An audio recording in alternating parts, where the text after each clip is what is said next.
You're not lazy. Your brain's just keeping you in its comfort zone. Why? Because it's scared. Scared of failure. Scared of pain. So it does the worst thing possible. It keeps you still, right when you should move. And here's the deeper truth. No one ever teaches you how to work when you feel like doing nothing. So what do? You push harder. But the more you force it, the more you start hating the thing you're trying to do. That's not laziness. It's outdated survival mode still running the show. And the exhaustion you feel? It's not from the task. It's from the silent war happening inside your brain. Worse yet, this modern world, it's designed to feed that weakness. Every ping, every scroll, every option. Because let's be honest, the world doesn't need you lazy, it just needs you distracted long enough to keep consuming. And if you've ever thought, I'm broken, you're not. You're just being pulled too far from yourself. So maybe it's time to stop blaming yourself and start seeing what's really pulling the strings. Welcome to No Brain, Fix Habit. This isn't another motivational channel. We dissect your brain and question your life. Here we mix behavioral science with brutal honesty to rebuild habits that actually last. If you're tired of surface-level hacks and ready to rewire from the root, you're home. Part 1, you're not lazy, you're just being pulled away from yourself. You ever just sit there staring at the work, doing absolutely nothing? You've planned the whole day. So far, your biggest action was sighing.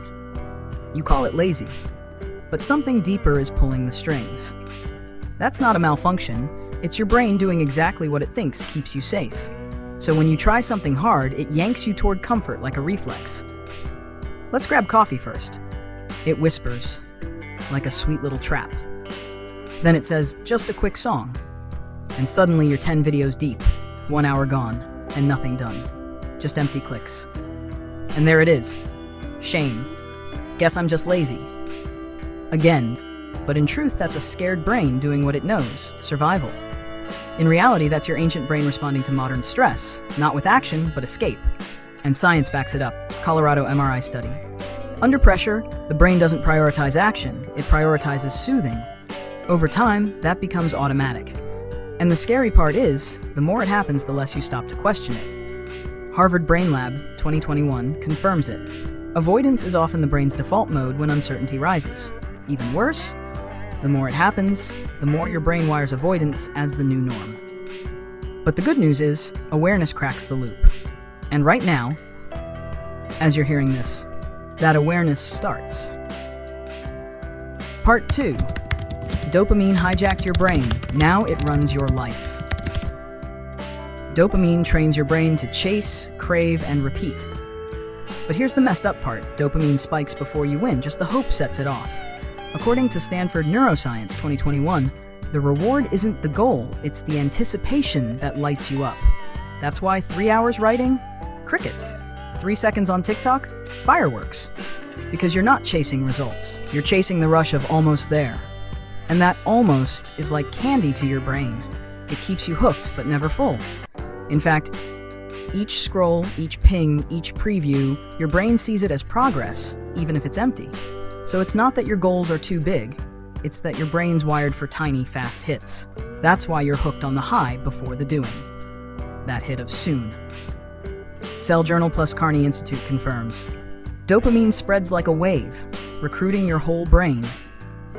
Worse yet, that wave of dopamine shuts down the planning center in your brain. And if your brain thinks the reward is more scrolling, it'll roll out a red carpet and push you down it. Harvard Medical School, 2020, even found that dopamine-driven habits form faster and resist change longer than logic-based ones. But here's the good news from University of Michigan, 2022. Strategic cue exposure like music, visuals, or environment can reset dopaminergic pathways. Meanwhile, UCLA Brain Research 2019 showed instant novelty rewires neural circuits faster than long-term goals. And the more you feed the scroll, the more your brain forgets how to pause. Eventually, distraction rewires the reward center, so stillness starts to feel like punishment.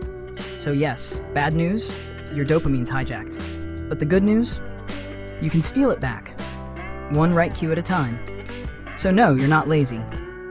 Your fuel's just running in the wrong direction. Still, Dopamine's just part of the story. There's something else quietly wrecking your focus. Part 3. Your focus is crumbling. Even goldfish do better. You sit down to focus, and 5 seconds later, you're chasing pings, pop-ups, and noise. And with each click away, a little more of your ability to focus gets sliced off. In fact, Microsoft ran the numbers. Attention span, just 8 seconds. Worse, goldfish score 9. And they're not even checking notifications. So what happens next? You try to focus. One ping, and your whole brain shatters. Because every distraction, no matter how small, forces your brain to reboot like a slow old laptop. And by the time you're back, your original thought's already gone. Carnegie Mellon, it takes your brain up to 23 minutes to fully refocus after switching tasks. And it gets heavier. Yale Brain Imaging Lab 2021. Chronic interruption lowers connectivity in the prefrontal cortex, the brain's center for planning and decision-making. UC Irvine 2020 found that people interrupted during focused work report significantly higher stress and frustration levels. That mental pressure? It doesn't just exhaust you, it shrinks your capacity for creative thought. So if you felt dumber lately, you're not imagining it. Your brain's literally getting rewired for short bursts. We blame dopamine. We blame distraction. But maybe the biggest player? It's been hiding in plain sight all along. Part 4. Your environment's not passive, it's programming you. Your space doesn't just store your stuff, it actually shapes your state.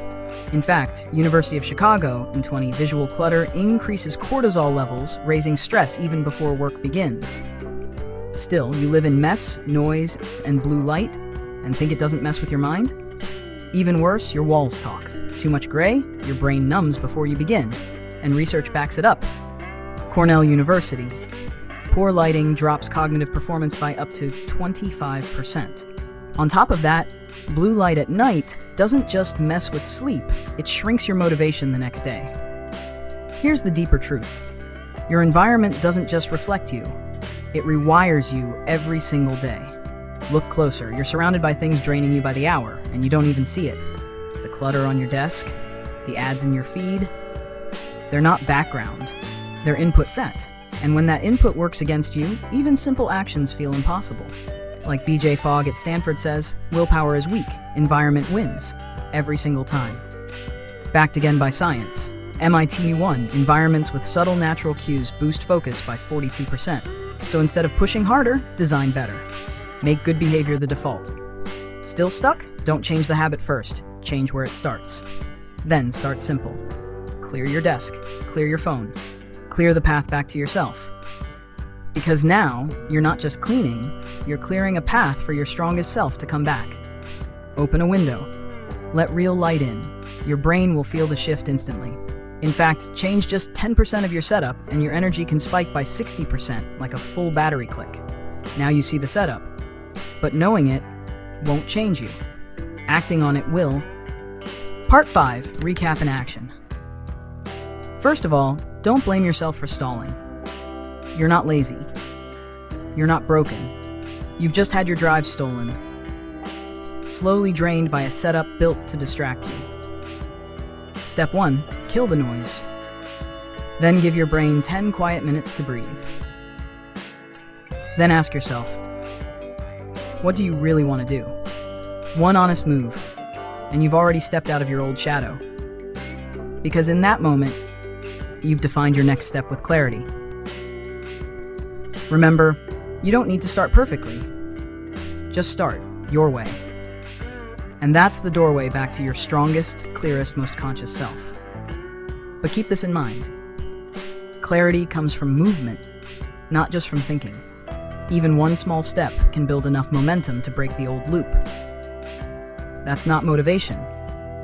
That's your agency returning. In that moment, you're retraining your brain. I'm back in charge.